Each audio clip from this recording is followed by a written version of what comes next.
ওখানে আপনার মনে করেন যে শহীদ শরীফ ওসমান হাদি হল নামকরণ করা হয়েছে। এটাতে আমরা আসলে যারা জুলাই আগস্টে গণঅভ্যুত্থানের যারা আহত বলেন বা যোদ্ধারা বলেন সবাই আসলে খুশি যে অন্ততপক্ষে ওই যে কালপিটগুলো নাম যেখানে যেখানে আছে এখানে যেন আমাদের বীরদের নামগুলো খচিত থাকে। এটা আমরা চাই, সবসময় চাই, সব জায়গায়, শুধু এই জায়গায় না, সে ঢাকা বিশ্ববিদ্যালয় না, বিভিন্ন বিশ্ববিদ্যালয়ের সব জায়গার ভিতরে যেন ওই কালপিটগুলোর নামগুলা বা যারা এই দেশটাকে ধ্বংসকারী ওই ধ্বংসকারীদের নামগুলা যেন আপনার মুছে অন্ততপক্ষে আমাদের দেশে যারা বীর আছে এই বীরদের নামটা এবং জুলাই আগস্টে যারা বীর আছে এই নামগুলো যেন ওখানে করা হয়, নামগুলো দেওয়া হয়, এটা আমি চাই এবং আমি খুশি।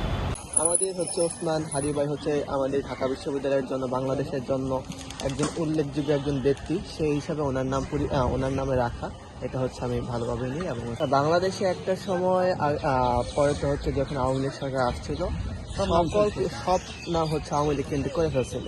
তা আমাদের একটা নাম করতে হয় হচ্ছে বিখ্যাত মানুষ বা ওই এলাকার যেটা দিয়ে হচ্ছে প্রসিদ্ধ ওইরকম কিছু দিয়ে হচ্ছে নামকরণ করতে হয়। কিন্তু একটা সময় আগে দেখা গেছিল যে আওয়ামী লীগ সকল কিছু তাদের নামকরণে করা হয়ে গেছে।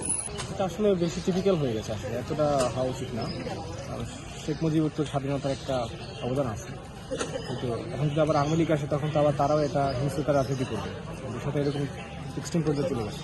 যদিও আমাদের অন্য জায়গায় দেখা উচিত ছিল, মুজিবের নাম পরিবর্তন করা আসলে অতটা ঠিক না আমি মনে করি।